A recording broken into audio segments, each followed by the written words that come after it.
Hey YouTube, this is Southern Prepper 1. I want to talk about a subject, the Black Lives Matter subject.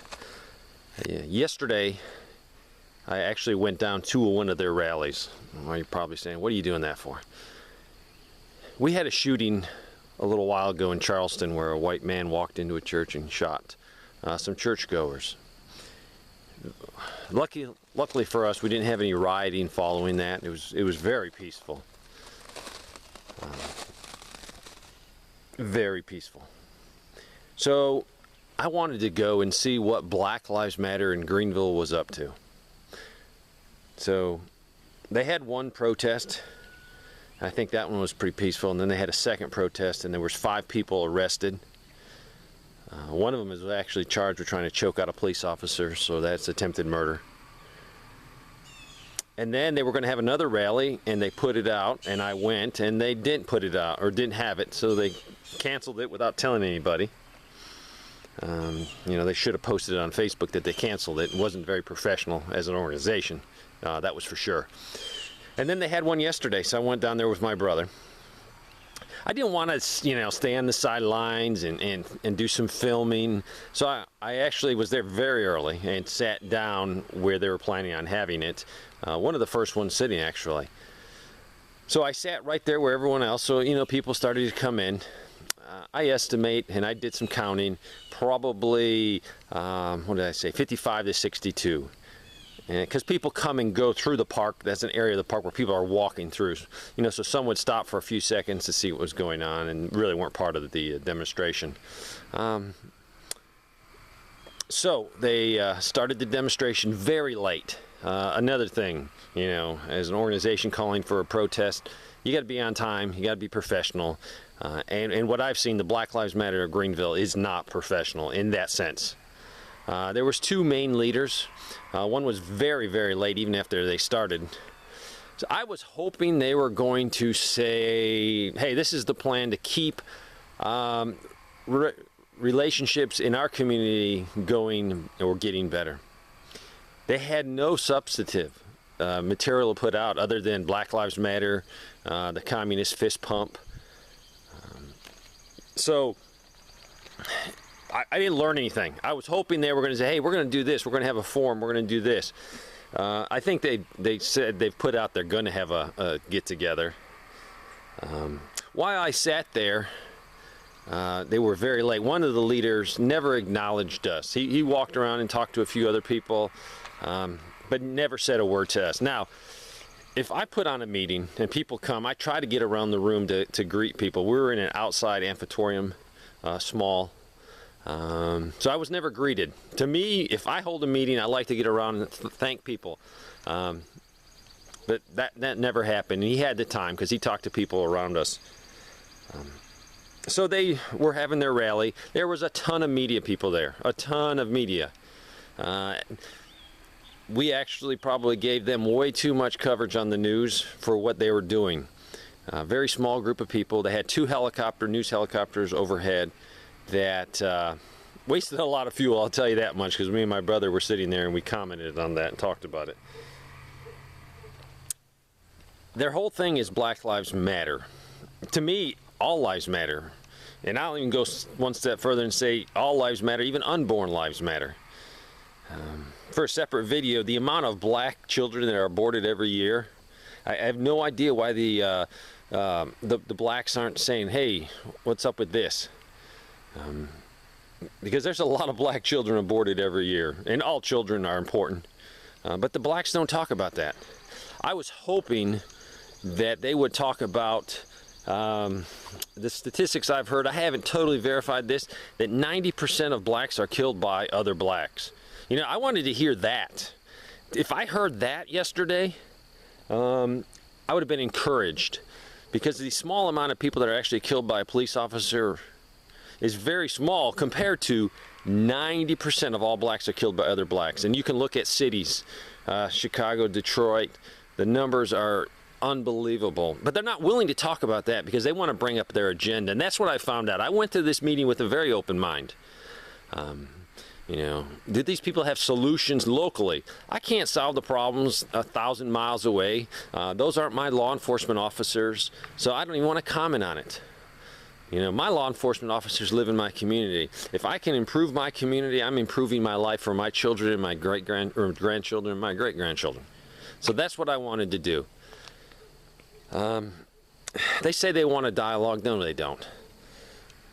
We sat there in the midst. There was a couple other white females. There was a lot of white reporters, and there was a few black reporters and cameramen. But really, I think me and my brother were the only white guys in the group. We were then singled out by one of the leaders. We weren't shouting Black Lives Matter. We weren't pumping our fists up in the air. To me, I would be glad to shout all lives matter, because all lives do matter. So he actually stopped his thing and pointed us out and said, you guys don't believe in Black Lives Matter? And me and my brother both repeated that we believe all lives matter. And this happened numerous times, maybe up to 3 times. At this time, people in the crowd were standing up looking at us. So to go to their organization, to be pointed out, to be intimidated, is not too professional. You cannot win converts to your cause if your cause is just by intimidating people that are coming to see what you're doing. And I was there not to definitely participate. I was there to document, to report to you, my subscribers, what I found to be the case. Because I can look on the news and I see Black Lives Matter assaulting police officers, throwing concrete chunks off of highway overpasses and seriously injuring police officers.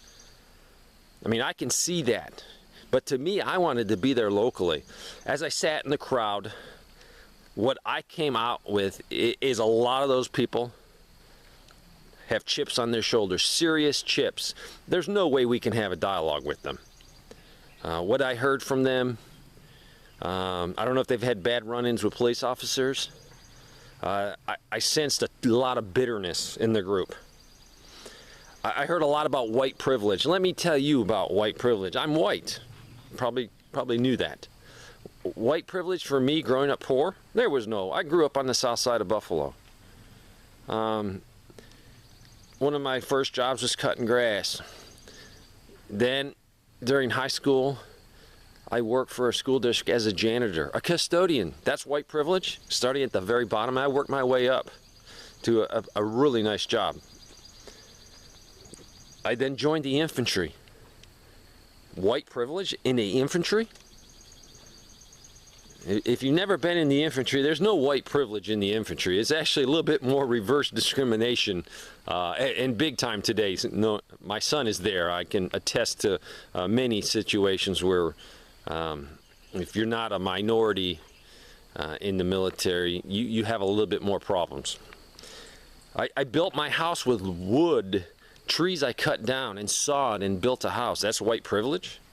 So for them to say white privilege, for me, no, I've worked and scraped my whole life. So don't tell me white privilege. So they really wouldn't acknowledge, they chant Black Lives Matter, and he tried to explain it. That, you know, if you acknowledge Black Lives Matter, you're really acknowledging all lives matter. His reasoning was so off, it's confusing me to this point right now. So really, to me, I have to say that the organization came across as racist to me. Singling me out as a visitor to their meeting, using their position to intimidate me and having the people in the crowd, you know, get up and look at where we were. You're not trying to have a dialogue. You're not encouraging, and they were. I've seen some quotes. You know, they said, you know, all kinds of people came. White people support us. If you get any support from white people, sometimes it is because they don't want to be called a racist. So they're going to support you because people are afraid to be called a racist. So they ended their thing. The whole thing was basically, I could sum it up in 30 seconds, Black Power. I can sum it up as White Lives Matter, or Black Lives Matter. I can sum it up as the communist salute with the raised fist. That was it. They had no solutions other than they were going to march through the streets And they are intimidating people. You know, there's a lot of restaurants where you actually sit there right on the sidewalk and eat, and you have a large group of people walking through. Last night was very peaceful. The night before was not peaceful. They tried to block the highway, and then they complained that the police had a heavy presence and arrested them. When you go out and block roads and then threaten to block a major interstate, you're creating an unsafe environment for everyone. Yourself, police officers that have to stop you, vehicles that are traveling. So the thing ended. I was not going to walk with them. I got my information I wanted. So I was walking back to the vehicle. Before they started, they said, you know, we're going to exercise our rights to walk down the streets. So I'm going back to my vehicle, and 2 police officers come up to me and say, hey, someone reported that you have a gun. You have a concealed weapon. I always have a concealed weapon.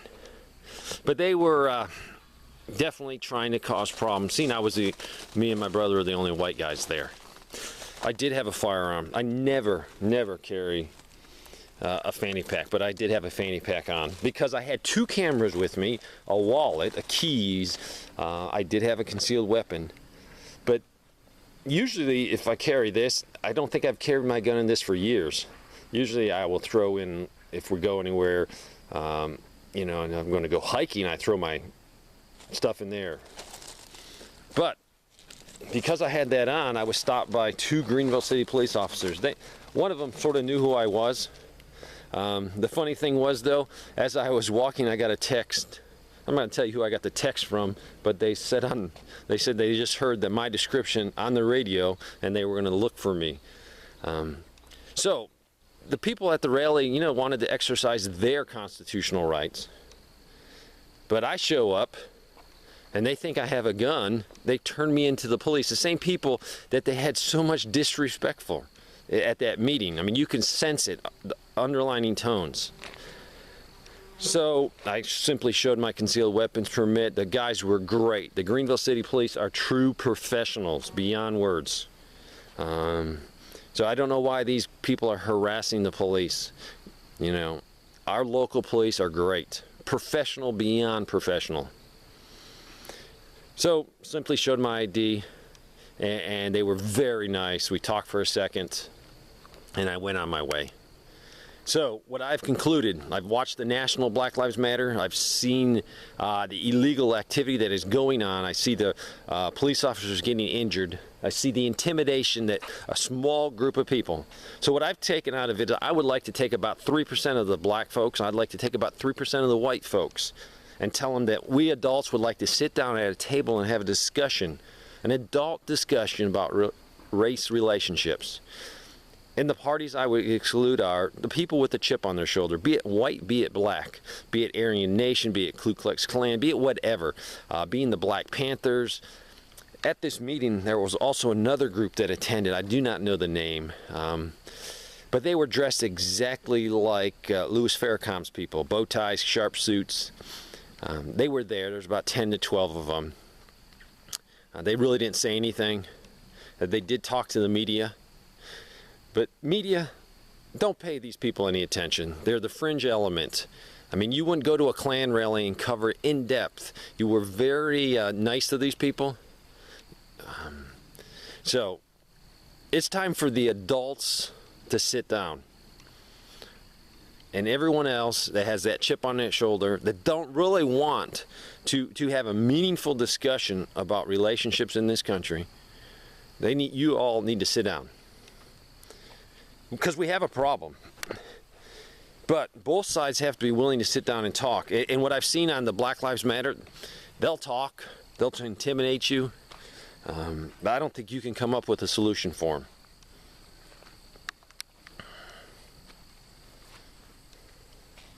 Thanks for watching.